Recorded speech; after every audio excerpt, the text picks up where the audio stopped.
Olá, bom dia. Começa aqui mais uma edição do Eldorado Expresso, trazendo para você os principais destaques das plataformas do Estadão nesta segunda-feira. E começamos falando de CPI da Covid, que tem votação amanhã do relatório final, encerrando os trabalhos de investigação.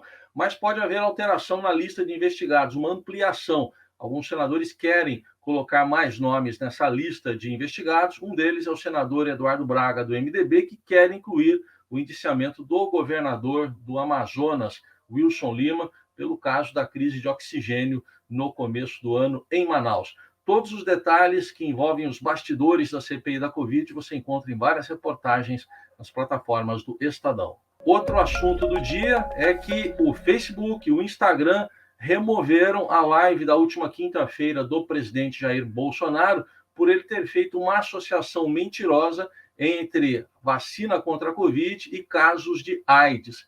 Essa associação foi com base num site inglês conhecido por espalhar teorias conspiratórias e foi desmentida por cientistas no mundo todo. O Facebook diz que as suas políticas não permitem esse tipo de publicação. É a primeira vez que a live do presidente Bolsonaro é removida. Houve um caso de um post dele do ano passado em que ele defendia a cloroquina e criticava o isolamento social, que também foi removido. E o YouTube está sendo pressionado a também retirar a live do ar. Estamos acompanhando os desdobramentos deste caso.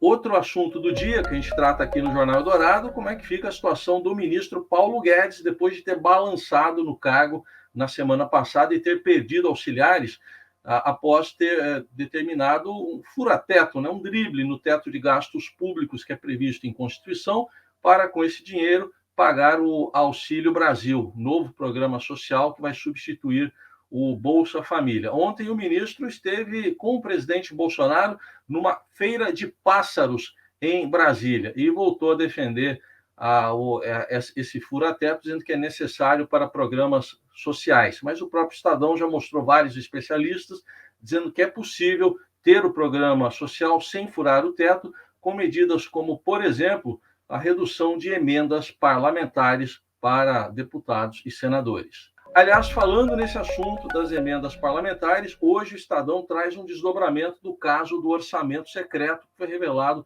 pelo próprio Estadão no meio deste ano, numa série de reportagens de Breno Pires. E esse esquema, em parte, também ficou conhecido como tratoraço, porque parte das verbas das emendas do relator foram destinadas secretamente para a compra de equipamentos, tratores, com suspeitas de sobrepreço. O Estadão publica hoje uma lista com 30 nomes de parlamentares que fizeram essas indicações. Entre eles estão o deputado Major Vitor Hugo, bolsonarista, e também o ex-presidente do Senado, Davi Alcolumbre. A lista completa e o que dizem os parlamentares você encontra no portal do Estadão.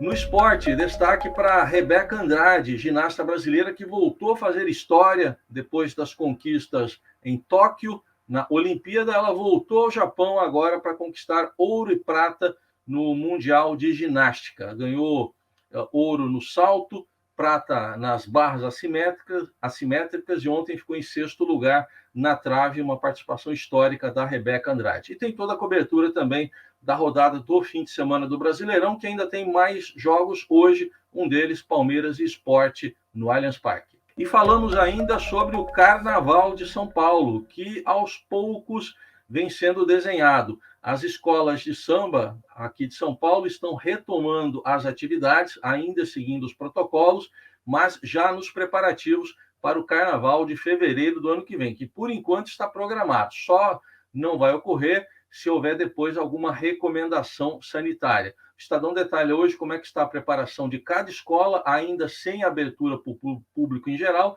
e com alguns trabalhos ainda sendo feitos nas casas dos participantes dessas escolas. Estas e outras notícias você acompanha nesta segunda nas plataformas do Estadão. Uma boa semana para você. Até amanhã.